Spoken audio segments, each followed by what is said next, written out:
The mainstream, lamestream, going extinct dinosaur media is furious at the owners of Avatar: The Last Airbender, that would be Paramount Skydance, who are run, of course, by the Ellison, so-called friends of the Trumpster. They have thrown The Legend of Aang, a brand new Avatar movie, in the dumpster, saying it shall not be released in movie theaters. It's going straight to streaming. But there's more to this story, and today we've got the exclusive about how woke went broke and destroyed yet another franchise.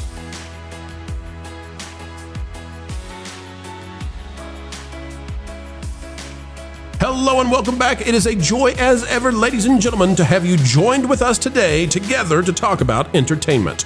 Yes, the woke apocalypse continues apace, and this time, the race to the bottom has been taken by Avatar: The Last Airbender. We'll tell you why this thing's going to streaming. It's rumor, it's speculation, but it's a source we trust. Click the like button, and we must ask also, join the conversation below, drop a comment, and here we go. Well, folks, it's scooping time, and it's something that we don't get a chance to do quite so often anymore. People say, why, Pro? Why do you guys not do the scoops like you used to? Remember, we used to talk about the accuracy, and we do scoops and scoops. The reason that we don't do the leaks as much in terms of Hollywood, and I'm going to be honest with you, is because there's just not that much that people get excited about. Let's say it was 4 or 5 years ago, and I came out with something about Star Wars. People cared. People don't care anymore. Let's say we came out with something about Marvel. Guess what? People don't care anymore. And that's because of what these companies have done to these franchises. So we don't focus as much on that. However, we've got one today, and this was out of that Park Place. Avatar movie, The Legend of Aang, pulled from theaters as Paramount shifts to Paramount Plus. Now, the scoop that I have is I've got, folks, this is being presented in a particular way about Paramount being anti-theatrical and all this kind of stuff. I've got a source who has reached out. We're going to be in rumor and speculation territory, so get your salt ready. But I've got a source that has reached out that says there's something different that's happening here, and we need to talk about it. Let's dive in right now. This is by Marvin Montanaro. Paramount has officially canceled the theatrical release of The Legend of Aang, opting instead to debut the long-gestating animated feature exclusively on Paramount Plus. The move marks a significant reversal for the studio and adds to growing questions about Paramount's theatrical strategy moving in 2026. According to reporting from the World of Real, The Legend of Aang had been positioned for a full theatrical rollout before being quietly rerouted to streaming. The film had originally been slated for an October 10th release, then shifted to January 30th, before finally landing on an October 9th date. Now, instead of hitting theaters at all, The Legend of Aang will premiere directly on Paramount Plus next fall. Now, many articles out there and many observers are claiming this is an anti-Ellison kind of thing, or that this should be an anti-Ellison because they're not wanting to help theaters. And you might say to yourself, well, maybe that's what Paramount is all about. And, you know, maybe they're like Netflix. That's the angle some are taking. Maybe they don't care about theaters. What kind of movies are doing so well in cinemas these days? Well, anime and anime adjacent stuff. So they just are taking away an opportunity for theaters to win. This could be the next Demon Slayer. Folks, I'm here to tell you, according to our source that reached out unpreemptively, we'll say, where I didn't have to, it just came my way. It was gifted. It was like a little stork delivered. Unprompted. Non-prompted, apromptified. Folks, it just came our way. So we got to say thank you to the source. Apparently, this thing has been going in production since before the Ellisons were involved. And apparently, this film is a woke, total train wreck in which they've recast and I didn't know any of this. You guys tell me. I'm not sure what is public, what's not, but they recast the roles because they had to be linked with the races of the people, you know, that are portraying. I'm told that the voices don't sound great. I'm told that the story itself is tribalistic, that it gets away from what was fun about it, and that actually Paramount, now having, you know, been stuck with this thing, Skydance now having to look at it, that the leaders that be said, this will actually damage the original show. So they got to release it, but they've decided not in theaters. It's a woke, total train wreck that's being redirected as an anti-Ellison kind of hit piece now across the web. Guys, I think this might be one of the last times that we cover a topic like this where apparently from the gestational point, they were determined to go full tribalistic, and now this is something that doesn't work under the centrists that are Skydance. Your thoughts on this one? I love the original show. I think it's one of the greatest cartoons ever made. This might have actually damaged it in a way that they didn't want to deal with. Could have hurt it on streaming, and I think the original Avatar: The Last Airbender is still a big hit on Paramount Plus. Yeah, I would imagine so, especially since Netflix is working on additional seasons of the live action, and the live action is good. I mean, or at least for the audience, it'll be good. It's not going to reach the heights of the original, in my opinion. But didn't they already kind of go pro message in Legend of Korra, the sequel series? Well, that's what this source says, is that they did that, and that there's been a long holdover, and apparently they went far beyond that. And we're going to do some things with these characters that was not welcomed by the new leadership at Skydance Paramount. Well, because it's a kid show, and that's really the problem when these kid shows get older audiences and they start to try to say that, well, we need to appeal to the sensibilities of an older audience, and so they do childish things, but they add in non-childish elements, and that's when you probably need to have a grown-up tell you, I'm sorry, we can't have you around kids anymore. Yep. Comicbook.com has this. Let me make sure it's on the screen. Here we go. Hey, that's only in like Michigan and South Carolina.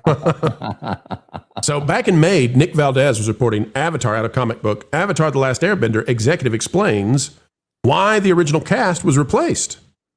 Now remember, I guess this is these characters now adults. So all they had to do was bring back the kids who played these characters. They're now adults, and you would still have the same voices. It would still be exactly right. They recast them. Here it is, to match actors' ethnic and racial background. Oh, they fixed it. They fixed it for you. Yeah, they fixed the most popular darn show ever, and now it's been ripped away. This truly is, folks. This is an example of they went woke, they got purchased and put into a new company, and the new company said, you have got to be kidding me. No, we will put this in the dead of night on streaming. You are not going to theaters with this. You will not damage this brand that we purchased. No. That's what this is. What a mess. My kids love the original Avatar. It's been fun catching that with them and watching it with them. We watched the Netflix series. This is frustrating because if this was put in theaters, it would be under higher scrutiny. But I think it belies a truth in that no one notices when something comes out on streaming. Yeah, it can just be hidden away. And I don't know, maybe there's a contract that has to come out. I don't know. But this is really funny too. We've got this coming out right now. This is a quote out of Animated Antic from one of the people working on it. Worked on this film, first leading one of the teams and eventually directing. Very frustrated about studio higher-ups' decisions. There were a lot of frustrating, unfair moves by them throughout the entire production that I want to share in the future. But first, bring this back to the theater. What were the frustrating, unfair moves during the production? This sounds like they've been fighting. You guys see this? This sounds like they've been, the credibility of the source is rising. This sounds like they have been fighting Paramount to do whatever it is they're all about. And I'll guarantee you it was not to bring a faithful continuation of the story of Aang and his friends, of Katara and all the rest. Nope.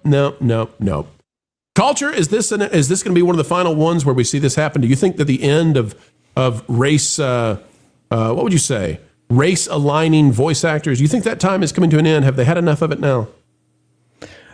I'm not sure.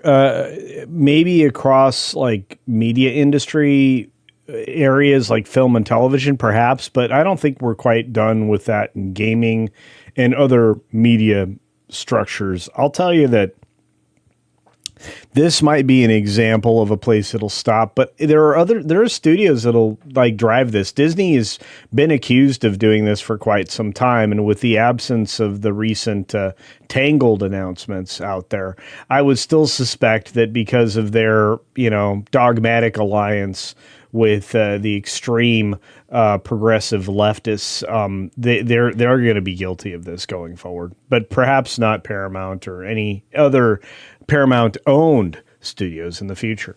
Well, listen, I for one, am very glad that they wokeified Avatar: The Last Airbender for this next step. I can tell you that Tom, for example, was always deeply wounded, traumatically so, when he realized that Shredder in the original Teenage Mutant Ninja Turtles was played by a man of color, Uncle Phil. And I can also tell you that Tom was likewise deeply upset when he realized that Krang from the original Teenage Mutant Ninja Turtles, who sounds like an old Jewish woman, was not in fact played by an old Jewish woman. Tom, have you recovered from that yet? Are you okay now? But Shredder, I want a body. I wish I could do a great Shredder. Hear. I want a body. I want a body. Well, I want the turtles. I want the turtles. Tom, this is a bunch of nonsense where they've. Oh, that's a good. Wait, was that Bebop or Rocksteady? It's Rocksteady. I don't know which one's which anymore. That's Bebop. Tom, we've got into such foolishness now where they destroyed franchises trying to make sure that you had to be just like the character you were playing. But that takes away the whole idea of playing a character anyway. Yeah, I mean, look, we all have a certain aspect of, was there an era of whitewashing? Absolutely. Does that mean we need to overcorrect like a mofo? No. We do need some accuracy in some areas, but at the same time, like going overboard, like we were joking about the Captain Planet thing earlier. I mean, it's Apu from The Simpsons. Yeah, losing those kind of characters are stupid, but yet trying to shove other characters in here for no good reason or altering characters for no good reason just makes no sense. But I have very little to say about Avatar 1 or the blue one, this one or the other one. So yeah. Oh, come on. No frame of reference really. So come on, Tom. You loved it when the big baddie who was Asian was played by Mark Hamill. You loved that. I did. You did. You loved it. Yeah. Hey, Lauren, it's yet another example of a franchise that has been torn apart by going woke. At least that's what we're hearing and what we believe, and there's evidence of that. So, Lauren, I'm going to say that some of these corporations have had enough of that. They'd like to keep their franchises strong. They see what happened with Star Wars. They see what's happened with Marvel. They see what's happened with Harry Potter to some extent, where the people want it to go woke and it refuses, and it's one of the only franchises doing well. So I don't blame Paramount at all for pulling this, even though it's going to hurt the theaters. This is, the loser in all this, truly the cinemas. Yeah, I would guess so. I know it's a very popular franchise. It was one that I never got into. I am curious because I know we're many years beyond his involvement, but Dave Filoni was originally the showrunner for this show, I think. And so I wonder how much of their deviation from the original core of the show is because the original showrunner isn't there anymore. I don't know if that makes a difference or not, but if this was going to be delving into the stuff that didn't have anything to do with the original series, then absolutely bury it. If it's only going to hurt the franchise, there's no reason to put it into theaters. All it'll get is mockery. That's right. Contractually, maybe they have to release it. Maybe streaming is the way to go, but that's how it's going to go for yet another franchise, ladies and gentlemen. Something else that's been broken down by the wokepocalypse in Hollyweird. It's always sad when one of these video ends, and yet it is the beginning of the wait for the next one to land. 4 times a day right here on the Pro Channel. And by the way, there's plenty more on our partner channels. That Park Place, That Pod Place, That Game Place, and go check out the original music we have on stations like Vacation Radio. We'd love to have you, love to entertain you. At least we'll do a better job than some of the current entertainment companies. Folks, like, share, subscribe, and you know what? Drop a comment right on down below. Share this out anywhere you go on social media. And until the next time, we have the honor, the pleasure of getting to spend time with you when you choose to invite us into your day to add the value that we hope to bring your way. We ask that you keep learning, keep growing, and as always, keep having fun.